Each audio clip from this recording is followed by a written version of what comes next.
Welcome to the Disrupt Your Career podcast, brought to you by Claire Harbour and Antoine Tirant. We're passionate about helping everyone find fulfillment in their work life. We believe that big, messy, uncharted career changes are inevitable, and it's up to you to decide. Will you take control and disrupt, or allow yourself to be disrupted? We wrote the book about it, and now we share here our conversations with other thinkers in this crucial area. Settle down and get ready to listen to this dose of wisdom.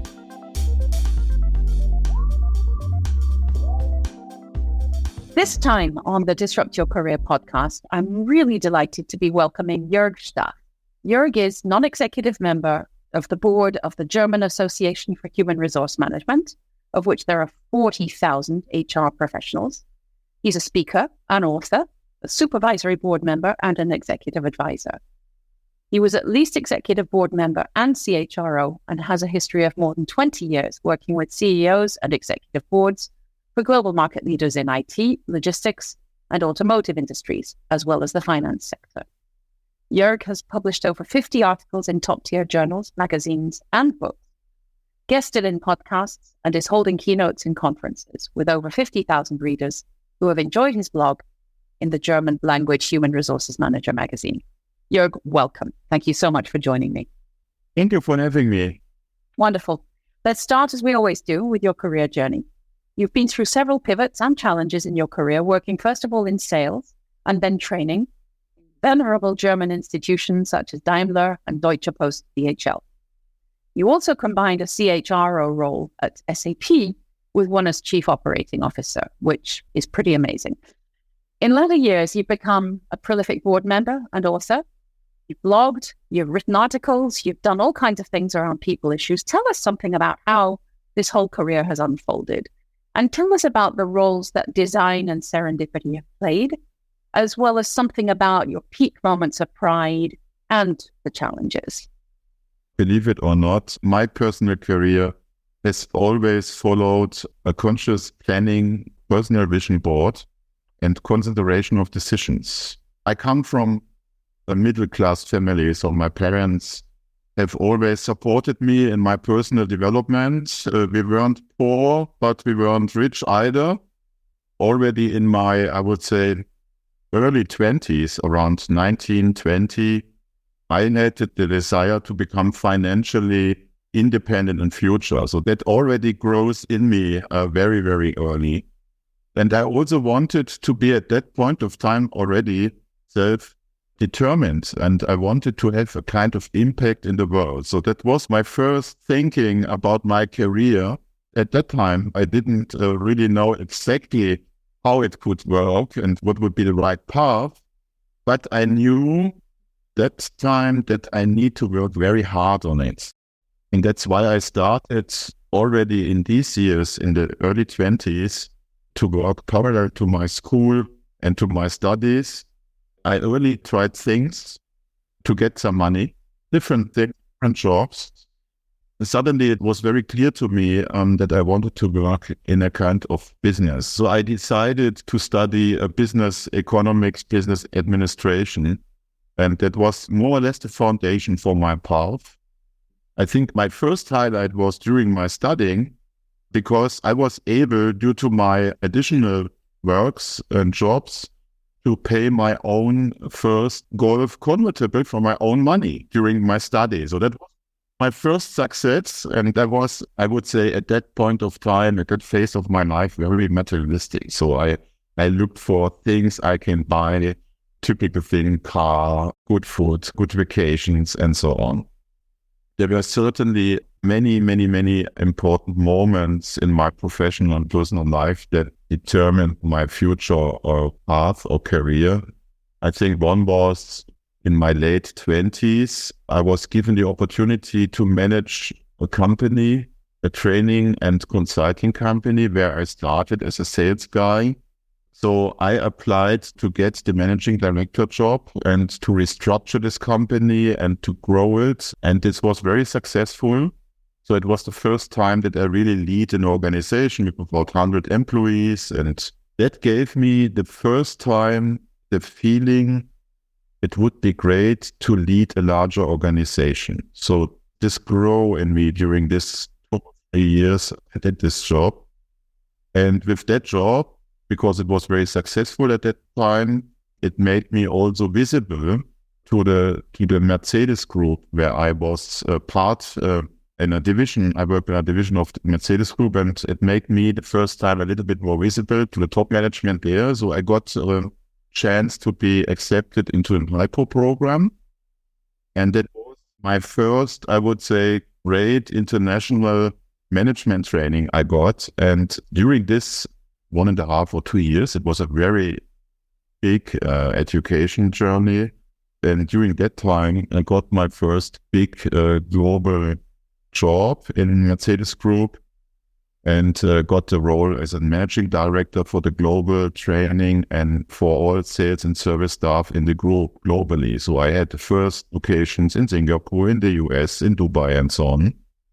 And it was a big organization with big responsibility, because I was responsible that every sales guy and every service guy in this group can sell and buy and repair the cars, for all the brands, like Mercedes, like at that point time Smart, Chrysler at that point of time, because it was big merger.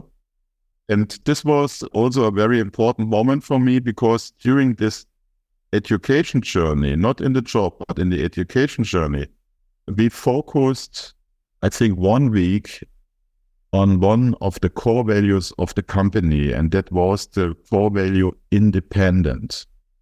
In that week, all the participants in this education journey drafted their own vision board for the future.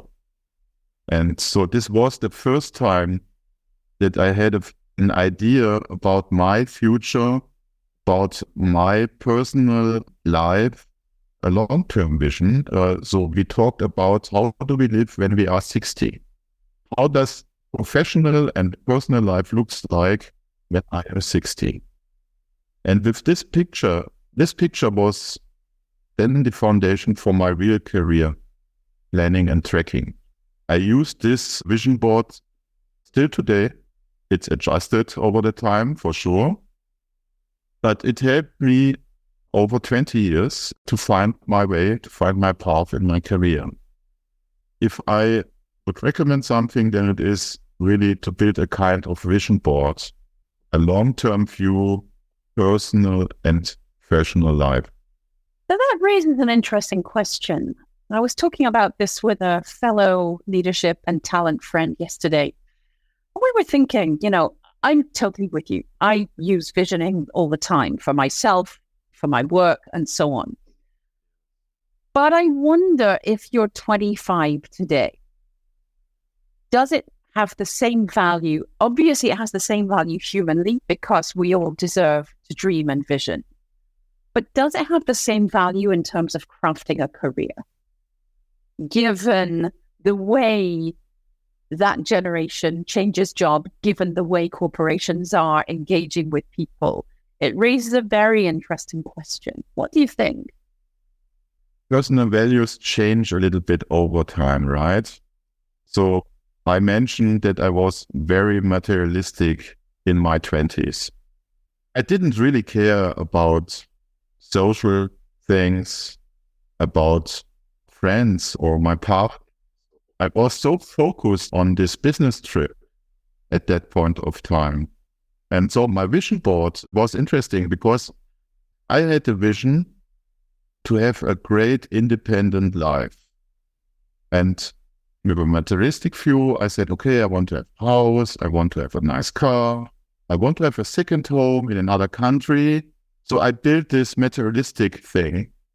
And from an emotional point of view, there were only things like independency, take my own decisions, self-determined, and so only these things were in. And I would say that when I had the experience 5 or 7 years later in another role, Deutsche Post and DHL, where I had a very, very tough job, I learned the other side of the coin is so important to be more humanized, to be more in a social network, to focus more on empathy, to build networks. that came up later. So I needed to adjust my vision board with new values I learned in these tough days. That's always a kind of adjustment over time. And today I would say it's a balanced thing. Yeah, it's really, my vision board looks really balanced. It includes professional life. It includes my personal life. It even includes sustainable things, which I had not on my radar 20 years ago. So it's a more 360-degree view. And for that, I think it needs a little bit more of experience. So it sounds as though those lessons that you were starting to learn about, bringing more humanity into your life and your work were important. If you think about all the different leaders that you've worked with over time, what would be some of the other main or striking lessons that you've learned as you've worked with some big giants in the world?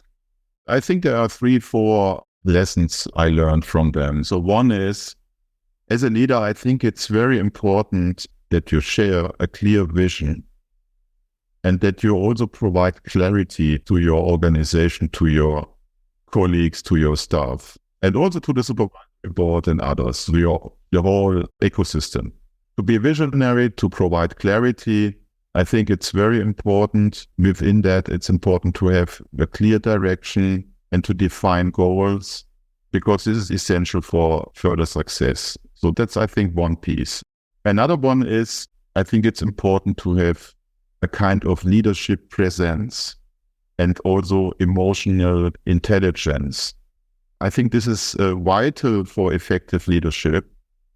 The leaders who manage emotions well, I would say they demonstrate a kind of empathy, they communicate effectively, they inspire teams, they drive positive outcomes. So this is also a second important thing I see.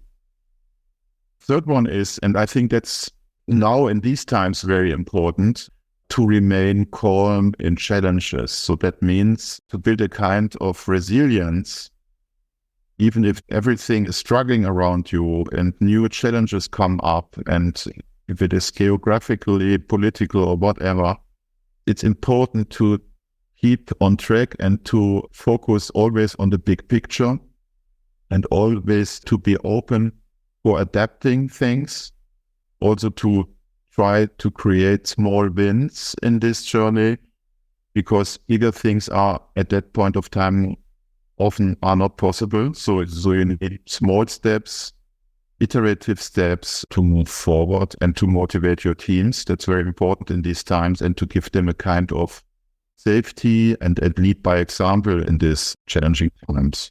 And the last I would like to highlight is continuous learning. So this is important as a leader, that you embrace continuous learning, because it's essential for not only for your career, it's also essential for the career of your team and team members and your organization. So to move forward and to learn from each other, it includes feedback and so on and so on. And at least it's important to grow all the time, to seek growth opportunities, to refine skills, to adapt to changing environments. So this is all included in this idea of continuous learning. Beautiful.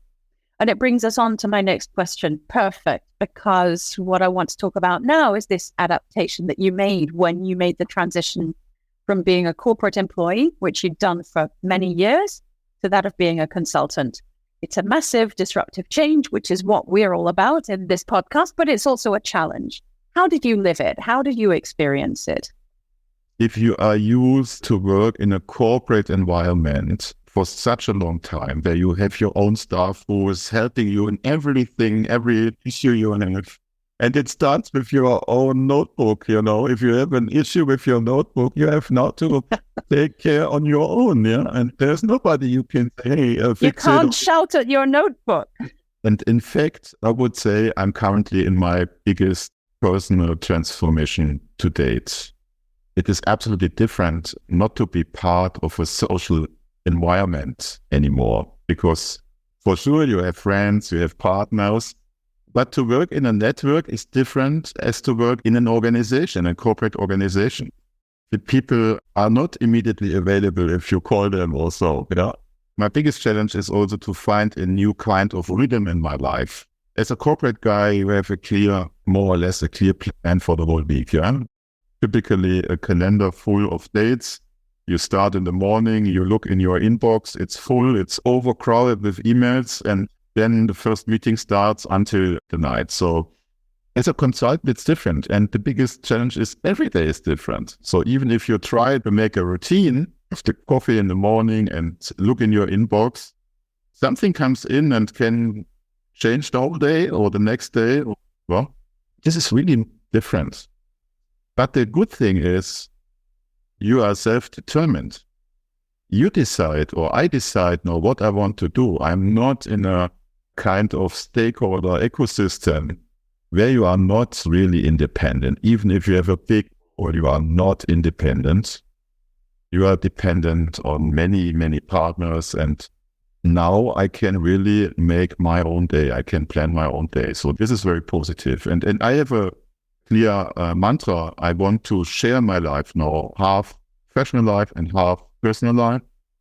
So that's what I'm trying to fix. It's not easy, but I try to fix it because I want to spend more time with my family, traveling in countries and getting to know more people, personally grow more, take care about other things like sustainability and so on. So these are things which are new and which are great. Wonderful. I love that. I love the idea of the notebook that you can't shout at. Fantastic. Let's talk about your blog in the German Human Resources Manager magazine. My German is unfortunately not good enough to have studied all your articles, but some titles that jump out include The Great Relearning Revolution, The Great Reshuffle, and Shared Leadership. What need are you trying to address with your blog? It's actually my personal attempt to draw attention to disruptive changes in the world of work. And at the same time, I try to share my own practical experiences from a board or managing director point of view. And I also try to provide possible solutions or some inspirations for people who are in the middle of all these struggles. You've got a huge experience of people leadership of all kinds. What are your favorite leadership and career topics really to get into? And what seems to you to be the most critical people or HR topic at this point in time? Yeah, I think as you all know, I'm sure leadership is a wide field. Oh, yeah. There are so many leadership styles in the world, and I'm so often asked, what is the best leadership style and so on. And my answer is always, there is not the only one leadership style.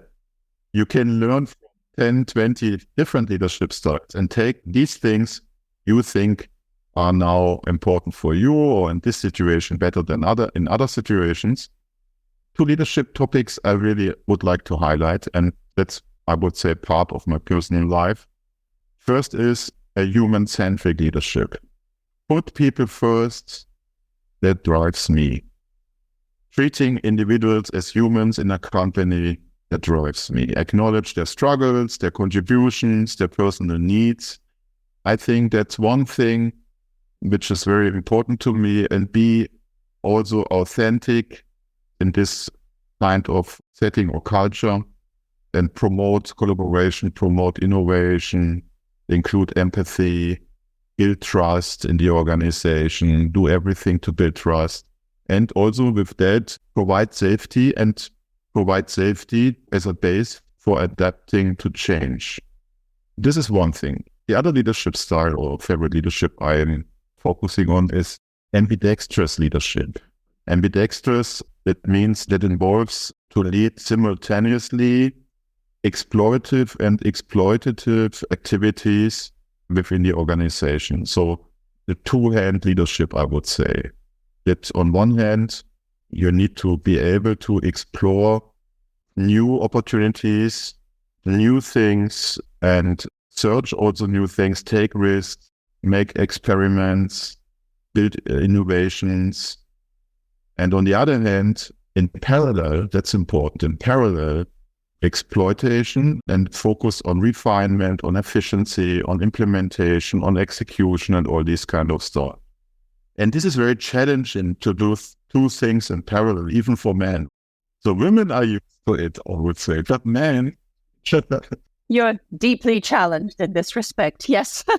And you asked also for most critical people and HR topics. I think there are so many in the world. And it's funny that you asked me this because I'm currently working on building a kind of institute for the future of work. We need to talk more offline as well. Exactly. And I published some months ago together with the so-called Future Institute, the future trends of the future of work. And if you look at that, I would say that the biggest, most critical topic I see right now on the horizon is still digitalization, including artificial intelligence. So that means how to bring that on a new level, because technology is not still kind of tool for people. It will be in future a kind of partner. So that means social and technique or technology will grow more and more together to be able in an organization or also in personal life to balance this, to balance a people first approach together with technology. I think this will be the biggest challenge from my point of view, because this will change the world of work, this will change roles, this will change skills, this will change organizational structures, and so on and so on. So I think this is for me the biggest thing. And if you look at Europe or the US, there are certainly other topics, the composition of employees in a company. So how to manage multi-generations, how to manage gig workers, freelancers, demography, and the right capabilities, the skill shift, and so on. I think the composition of the future workforce, for me, is the second big thing. Absolutely. And I think that one of the ways that I like to describe the age that we're moving into is that, yes, we've got digitalization in every sense. And of course, your observation that we're sort of merging, converging in this respect. If we don't bring wisdom to the picture, then we're lost. So I think of it as the age of wisdom that we're moving into. And perhaps that's self-serving. You're 58, I'm 60. I like to think that wisdom's important, but I truly believe it as well, not just in a self-serving way. Thinking specifically about talent and career management, what would you like to see organizations doing better? And do you have any great examples of companies that are doing particularly well in this respect at this point? What can companies do better? First of all, from my point of view, it is to ensure that there is an easy access and also flexible opportunities to grow in skill and personality. I think many companies have huge offers with regards to skills. That's perhaps not a big thing. But to grow in personality, I often see there is not such a big support provided. And also what I mean is access for every employee. So there is still a differentiation in many companies. Managers or blue-collar workers also are often treated different to white-collar workers. So why not have access in every topic and in every growth opportunity for all? So that's one thing.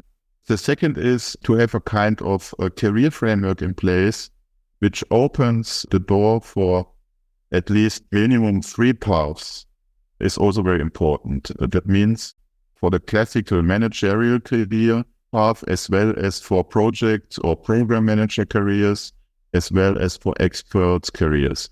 And what I mean with that is not only to build these paths and these opportunities, but also to treat all career tracks with equal pay and equal prestige in the company.